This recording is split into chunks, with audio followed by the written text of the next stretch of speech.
The Canucks have a massive decision to make regarding special teams, as a critical unit looks drastically different from last season, begging the question of what this team will do to remain a top unit in this upcoming season amongst their competitors. We're going to break down all that in this episode of Canucks Digest. But first, if you're enjoying this Canucks content and you want to stay up to date, make sure to hit that subscribe button and the bell icon so you don't miss any of the updates as they drop. With that, let's hop straight into it, which is the PK situation.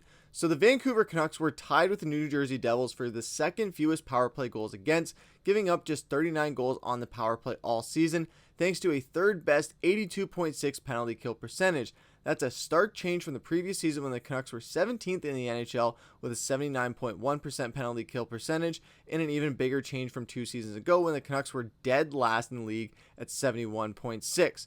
And Adam Foote earned a lot of praise for the team's improvement on the penalty kill as an assistant coach, but he'll have to focus on the bigger picture as head coach. Fortunately, the Canucks were able to bring in Kevin Dean, who has extensive experience coaching the penalty kill in the NHL, as well as for Team USA in the World Cup that we're going to get to in a second. But beyond the changes behind the bench, the Canucks penalty kill will have a different look next season, as several players who played important roles on the penalty kill have left Vancouver. Now, in this article brought to us by Vancouver is Awesome, they went into a bit of the statistics that they looked at as far as creating this list. The first one was unblocked shots against, Fenwick, shots on goal against, and goals against. Even though those statistics don't cover the important aspects like pre-shot puck movement and where the shot is coming from on the ice, they're still useful. And if a player is on the ice for a lot of shots and goals against, they're probably doing a bad job. And that brings us to the list of the players from last season that either had a lot of ice time or just giving good shots on nets and things like that.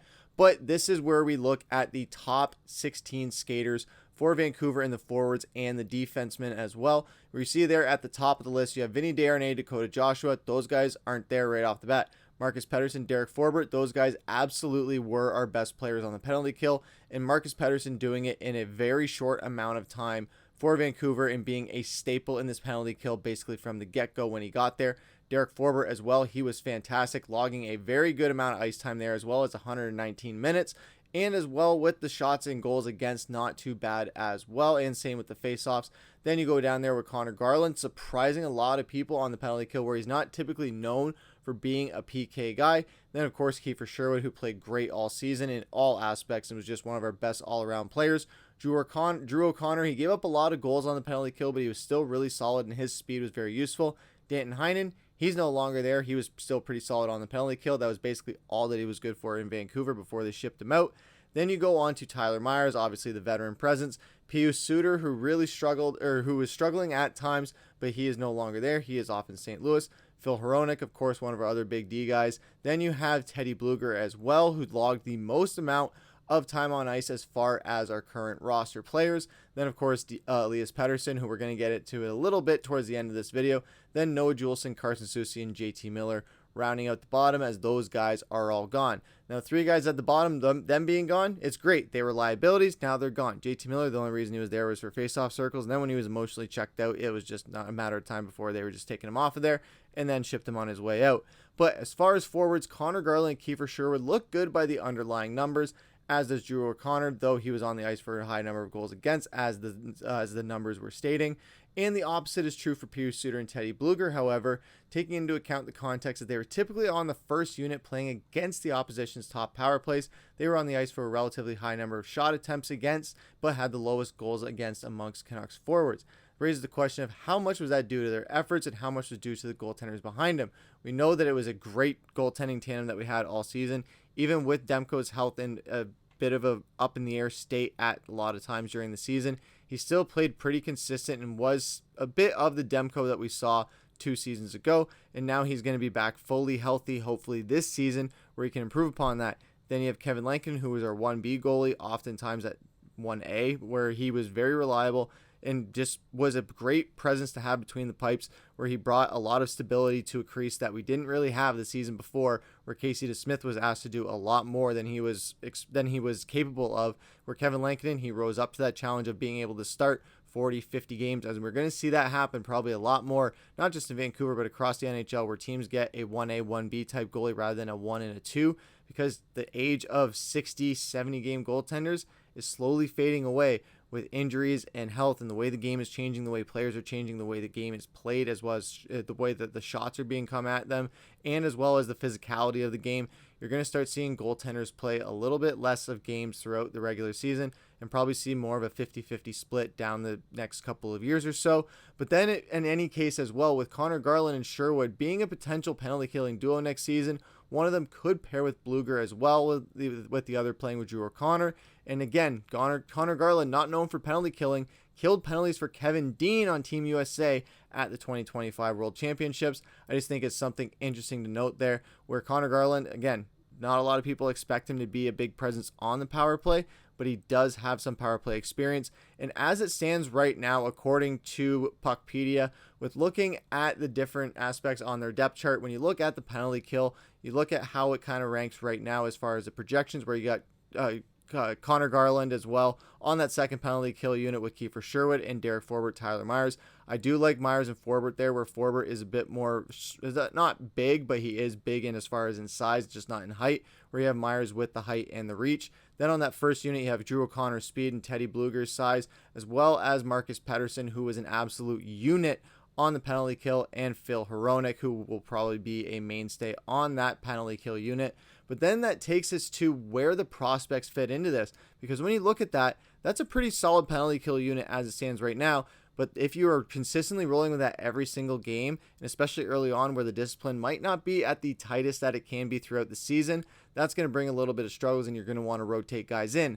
And as far as the prospects with Ratu, Baines, Carlson, and Sasson, if they're going to carve out bottom six roles with the Canucks next season, the penalty kill might have to be a part of their portfolio. Of the three, only Ratu was used in the penalty kill in Vancouver last season. Very briefly, however, they killed penalties in Abbotsford, but the NHL is a different beast. Another player to consider is Ty Miller, who also was a go-to guy for Manny Malhotra in Abbotsford. It stands to reason that he'll get opportunities on the penalty kill if and when he gets called up to Vancouver. But that brings us to the defensive side of things, which takes us to Victor Vancini, who was typically first over the boards on the penalty kill for Abbotsford, while Kirill Kudryavtsev was used less often but held his own. Vancini has an outside shot of making the Canucks out of camp, and his ability to kill penalties could factor into whether he makes a team. That said, he has some stiff competition in Elias Jr. Pettersson, who really emerged out of nowhere last season, just came on the scene and was just explosive and really caught the eyes of fans, it caught the eyes of the organization, and Patrik Allvin was very happy to have him in this system and is looking forward to using him a lot more. But there's another defenseman to consider as well, and that is Tom Willander, as the Canucks' top prospect was a smothering shutdown defenseman for Boston University, which included playing on their first penalty killing unit. Willander's defensive game is polished enough that he should be ready to play in NHL games in this coming season. Very bold statement by this article. I'm not too sure if that's going to be fully up to snuff, which likely means some time on the penalty kill if he wants to make it onto this roster. Penalty kill seems to be a big thing that will be a part of that for these prospects is, hey, you might not get a lot of shots at 5-on-5, but if we need you on the penalty kill, hey, you got to be reliable on that as a go-to guy in the top 4 or in the top 8 as it goes for the penalty kill. But that takes us into the biggest part of penalty kill, which is face-offs, and that's where Ratu might be able to step in here, where he is a bona fide face-off ace, winning 57.4% of his draws last season, second only to JT Miller on the Canucks. With JT Miller no longer being there, obviously he is now the best. And among centers who took at least 300 faceoffs, Ratu was 11th in the NHL in faceoff percentage, which is not too shabby to finish top 15 as a prospect. And Ratu showed he could win faceoffs on the penalty kill last season in a very small sample size, going 7 for 11, just like the store. And when called upon to take faceoffs on the penalty kill, he often won the draw, then sprinted off to the bench to change up. And hopefully we do see him get implemented a little bit more on the penalty kill, more than faceoffs. I do love seeing him win those faceoffs. That brings a little bit more reliability there when we have a faceoff in our zone and we just need to clear it out really fast on a clean draw. Ratu brings that security, and that takes us to another person who could be factored in on the penalty kill that is a pretty decent defensive forward, no matter what people want to say, and that is Elias Pettersson, as the only other center that makes sense to play on the penalty kill. While he has steadily improved on faceoffs, inching above 50% in 23-24, finished with 47.5% last season. And when called upon to take a faceoff in the penalty kill last season, he was 52.6, but that just means he won 10 faceoffs and lost 9, a sample size only slightly larger than Ratu's. So Elias Pettersson, this could be something where he wants to have a bounce back year. Prove it on the penalty kill. Be physical and hit guys if they're coming into the zone. Win those clean face-off draws, whether it's in an offensive zone or a defensive zone, so that we can quickly clear the puck or create a shorthanded opportunity. These are the steps that he can take towards making that bounce back year memorable. And of course, we want to see him score goals. Shorthanded goals might not be as common for Vancouver, even though they were surprisingly coming in a little bit last season, not in droves or not just all the time, but they were still happening enough where it was surprising where, hey, we got a shorthanded goal here. That's good. Let's keep it going. It was a bit of a momentum shift, or it gave us a little bit of life in some of those games. Hopefully, we can kind of turn that around a bit more in this season. And if we find ourselves shorthanded, it's not just a matter of dump the puck in and keep it away. It's a matter of, hey, we got a chance here. If Drew O'Connor can spring free, if we get a clean draw or something like that, or Petey springs free, or Conor Garland with his speed as well, if those guys can break free off a clean faceoff draw, maybe it leads to some shorthanded goals where we can swing momentum or really get something jump started for this Vancouver team.